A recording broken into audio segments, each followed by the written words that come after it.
என் மனதில் ஏராளமான ஆசைகள் இருக்கிறது, ஏராளமான எண்ணங்கள் இருக்கிறது, ஏராளமான கற்பனைகள் இருக்கிறது. இதில் எதுவெல்லாம் நிறைவேறும், எதுவெல்லாம் நிறைவேறாது. ஆனால் எனக்கு நம்பிக்கையே வராது. ஜோதிடத்தில் ஏதாவது ஒன்று நடந்தால்தான் முதல் நம்பிக்கை துளிர்விடும். அப்பொழுதுதான் அவர் சொன்னார், இதுவரையில் உங்களுக்கு நல்லது நடக்கலைன்றீங்க, சந்தோஷம். கெட்டது நடக்கும்னு நான் கடந்த 24 வயசுக்குள்ளே சொன்னதெல்லாம் நடந்திருக்குல்ல, அப்போ கெட்டது நடந்தாலும் உங்களுக்கு நம்பிக்கை வரணும் இல்லைன்னு. கரெக்டு, லாஜிக்கான பாயிண்ட். ஒரு ஜாதகத்திலே 5 கிரகங்கள் ஒரே வீட்டில் இருந்தால் அவர் சன்னியாசி. இளையராஜா பிராமண ஐயங்கார் வகுப்பில் பிறந்தவரா?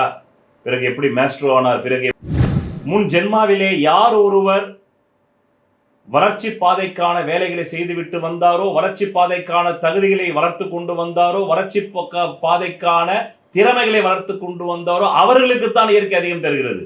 ஒரு ஜாதகம் யோக ஜாதகம் என்பதை நிர்ணயம் செய்வதற்கு சார பலம் போதுமானது. வேறு எந்த பலமும் வேண்டாம். அஷ்டவர்க்கம் வேண்டாம், ஷட்பலம் வேண்டாம், சப்தவர்க்கம் வேண்டாம், சோடச வர்க்கம் வேண்டாம், எதுவும் வேண்டாம்.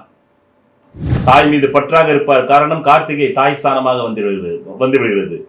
முயற்சியில் இருப்பார். சந்திரன் 3 குடையவனாக வந்து விடுகிறது.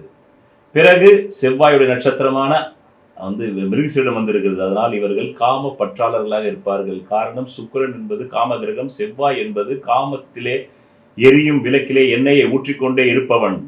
அதனால் இந்த ரிஷப லக்னத்தில் யார் ஒருவர் பிறந்தாலும் சாவதற்கு முன் கணம் வரையிலும் அவர்கள் மூளையிலே காம சிந்தனை இருக்கும்.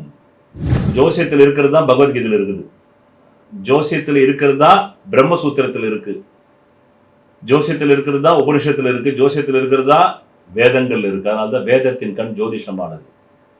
ஒருவன் பிராமணனா, சத்திரியனா, சூத்ரனா, வைசியனா என்பதை வர்ணாசிரம தர்மத்தை வைத்து பிரிக்க கூடாது.